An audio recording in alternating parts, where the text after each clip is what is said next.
রবিবার রাতের এক ফ্লাইটে সিলেটের উসমানী আন্তর্জাতিক বিমানবন্দরে এসে নামেন মঈন আলী। আর এতেই যেন হাফ ছেড়ে বাঁচেন সিলেট টাইটান্স সমর্থকরা। আইএল টি-20 থেকে বেশ অনেক আগেই তার দল বাদ পড়লেও এনওসি জটিলতার কারণে মঈনের আশা হচ্ছিল না বাংলাদেশে বিপিএল খেলতে। অবশেষে হলো সেই অপেক্ষার অবসান। মঈন এখন সিলেটে আছেন টাইটান্স দলের সঙ্গেই। সরাসরি চুক্তিতে মঈন আলীকে নিজেদের দলে ডেকে নেয় সিলেট টাইটান্স। রংপুরের হয়ে 1 আর কুমিল্লা ভিক্টোরিয়ান্সের হয়ে 3 আসর খেলা এই অলরাউন্ডারকে এবার দেখা যাবে মিরাজ উমরজাই ব্রুকসদের দলের হয়ে খেলতে। অবশ্য বিপিএল এ তার দল সিলেট, এছাড়াও আরও এক সম্পর্ক আছে তার সঙ্গে সিলেটের। মঈন আলীর শ্বশুরবাড়ি এই সিলেটেই, তাই দর্শকদের কাছে তিনি দামান বা জামাই হিসেবেই পরিচিত অধিক। আর এই দামানের জন্যই ছিল ভক্তদের অধীর আগ্রহের অপেক্ষা। তাই বলাই যায় এই অলরাউন্ডার সিলেটের মাটিতে পা দেয় যেন হাফ ছেড়ে বাঁচার মতো অবস্থা হলো দর্শকদের।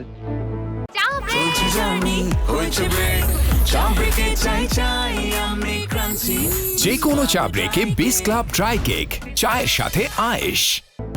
এবারের বিপিএল এর নতুন দল সিলেট টাইটান্স। রাজশাহী রয়্যালসের বিপক্ষে হার দিয়ে শুরু তাদের যাত্রা। এরপর নোয়াখালী এক্সপ্রেস এবং ঢাকা ক্যাপিটালসকে হারালেও রংপুর রাইডার্সের বিপক্ষের হারে হারায় তাদের মোমেন্টাম। আর 4 জানুয়ারি চট্টগ্রাম রয়্যালসের বিপক্ষের হারটা হয়তো ভুলেই যেতে চাইবেন মিরাজ বাহিনীরা।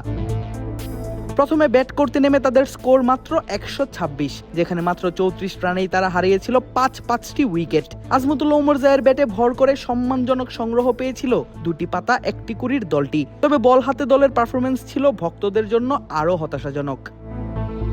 127 রানের টার্গেটে খেলতে নেমে 115 রানের ওপেনিং জুটি করে চট্টগ্রাম রয়্যালস। 140-এর উপর স্ট্রাইক রেটে ব্যাট করেন ওপেনার নাইম শেখ, হাকান 50। আরেক ওপেনার অ্যাডাম রশিংটন থাকেন 73 রানে অপরাজিত। সিলেটি বোলারদের কোনো প্রকার পাত্তা না দিয়েই হেসে খেলে 9 উইকেটে ম্যাচটা জিতে যায় বিসিবির মালিকানাধীন দলটি। আর এতেই সিলেট টাইটান্স দর্শকরা হারান মেজাজ। সিলেটি সমর্থকদের মতে মেহেদী হাসান মিরাজের অধিনায়কত্ব নয় উপযুক্ত, এমনকি এই অলরাউন্ডার নিজেও নেই ব্যাটে বলে ছন্দে। তাদের দাবি মিরাজকে হটিয়ে মঈন আলীকে দেয়া হোক অধিনায়কের আর্মব্যান্ড। সেই দাবি কতটুকু যৌক্তিক সেই প্রশ্ন উঠতেই পারে। তবে একাদশে মঈন আলীকে দেখে যে নিশ্চিতভাবেই তারা হাফ ছেড়ে বাঁচবে কিছুটা, তা অবশ্য বলার অপেক্ষা রাখে না। আগামী 5 জানুয়ারি নোয়াখালী এক্সপ্রেসের বিপক্ষে মাঠে নামবে সিলেট টাইটান্স। ঘরের মাঠে হারের হ্যাট্রিক দেখতে চাইবে না দলটি। তাই নবী সৌম্য হাসান মাহমুদদের বিপক্ষে নামার আগে নিজেদের শক্তিকে আরো বাড়িয়ে নিল সিলেট, নিজেদের দামানকে দলে টেনে। দেখার পালা এবার মাঠের লড়াইটা। আদেব আশরাফ, ক্রিক ফ্রেন্জি।